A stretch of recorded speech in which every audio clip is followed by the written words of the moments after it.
In the first video, I showed building this and getting it right up to the point of bisque fire.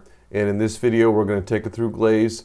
We're going to hook up some propane and we're going to get some fire going. Hope you enjoy.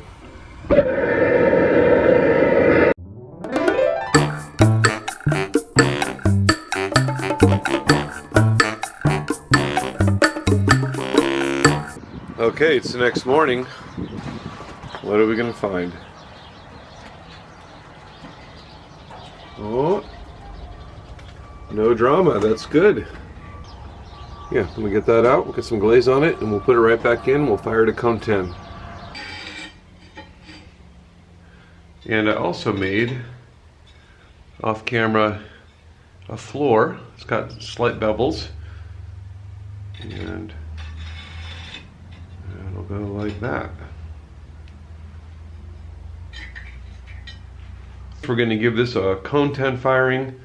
I do believe that it prefers to go as high as cone 13 if you want full strength, but I'm just going to put it through at a cone 10, and I think I have some leftover cone 10 Pt.2. So I want to spray this, and I don't have a spray booth. I've been thinking about making one, and I had actually had two of these. We use them to start the plants at the beginning of the year before for the garden. We don't use both of them anymore, but they're already ventilated, so I can theoretically put an exhaust system on it, and they're washed down. And I put a tub in it, but I don't have any ventilation on this now. But I want to go ahead and just spray into it and see how bad is the overspray, even with no ventilation whatsoever. Because these are cheap. I don't remember what I paid for it, but I want to say like 40 bucks maybe. It was, again, you just have them on Amazon, you know, within a day or two. So I was pleasantly surprised to see very little overspray. You'll see some of the glaze hitting the back wall of the enclosure, but if you're curious, this is the spray rig I'm using. It's a older high volume, low pressure setup, so it's not an air compressor, but it has this long hose. Kind of runs like a reverse vacuum. It looks like it's going on nice, but the last time I did it, it definitely was way thinner than I expected, and the gun feels just about as heavy as when I started. So I'm not sure when to stop. I don't want it so thin that it doesn't even form a skin, so I'm just going to keep spraying this until it looks a little thicker. When I went to look for my cone 10 Pt.2, I didn't have any, but I did have some cone 10 clear, just a little bit, and I threw some red iron oxide in it, but just a random amount. And with it being so thin, this could end up turning out yellow. So we'll see.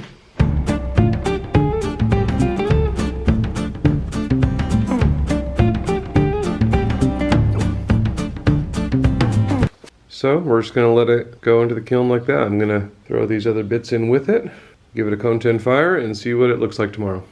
Nighty night.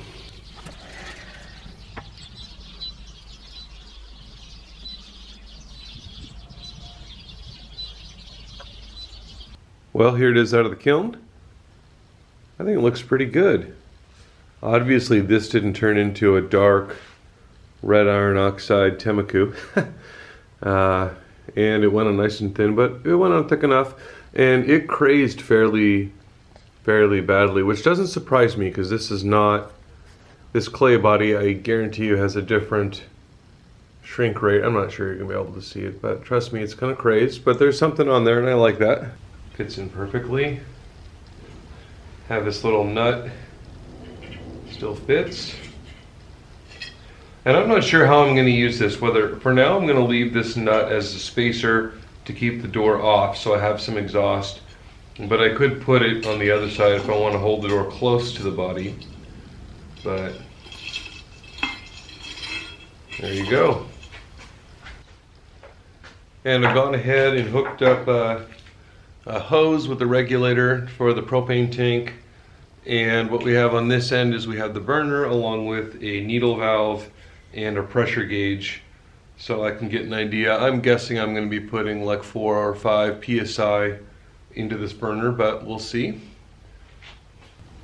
going to leave a little bit of wiggle in it, just a little bit, because I'm not sure what's going to expand. The steel will definitely expand a little bit. I don't want to have it tight and have it break the ceramic, but I'm going to go ahead and get this snugged up with the little nuts on it, and then we'll take it out to the barbecue, and we're going to do a test fire just straight on the barbecue. I'm going to prop it up somehow, but before I spend any time coming up with a stand, and I have some ideas, I just want to put some fire in it. I want to let it run. I want to blast some heat in it for maybe, I don't know, maybe 5 minutes, maybe even 10 minutes, and see, does it explode? Does it crack into pieces? What exactly happens? So that's the next step. We'll take it outside, put it on a propane bottle, and see what happens.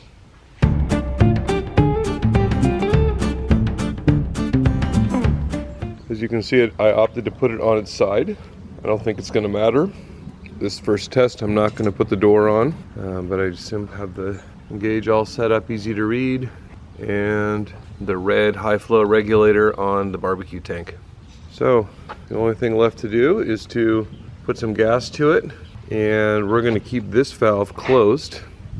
We'll turn the bottle on, and then the gas will be up to here, and we'll get a little fire going in there with a piece of newspaper, and I'll crack this open, and then we'll adjust this to determine how much air we're going to let in.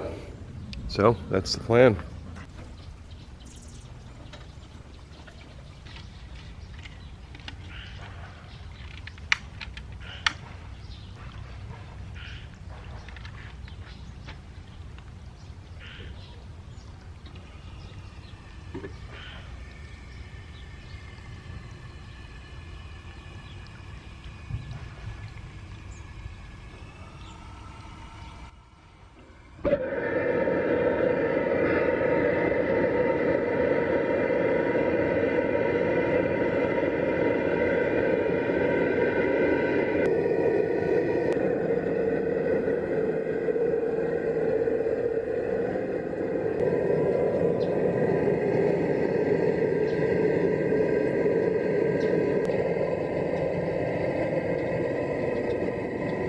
Thing goes to 1382 degrees, and it is showing out of range. It's way over 1,000 degrees. So at this point I didn't feel like it was getting any hotter because the door was open in the front. So I got the door in place, and then I just let it run. I want to see how hot I can get it and what's going to happen. You can already see on the right side that I have some cracking on the face. We're going to see that get a whole lot worse. It is already starting to fail, and I wanted to show you.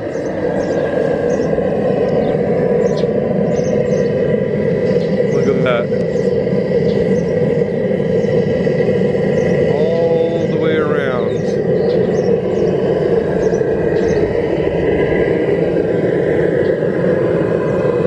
All the way around.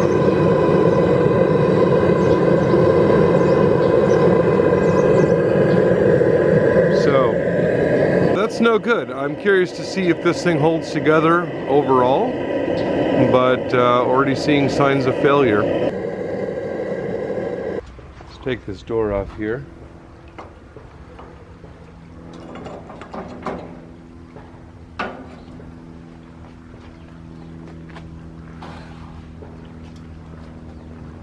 Well, that looks pretty hot.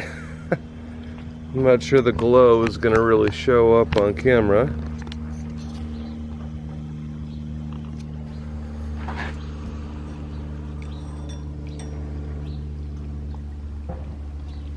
See, we have this big crack coming down here, but I started noticing it just started spreading all over, and had to call it.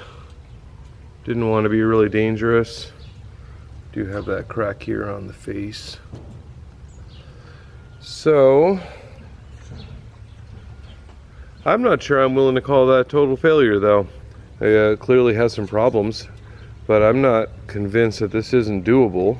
Maybe a better design, maybe not having a snorkel, I don't know. Number one, I think I'd have an outer case and an inner assembly that would be able to expand and contract separately. So yeah, not a total failure, but a failure nonetheless. But it was a fun try. Hope you enjoyed.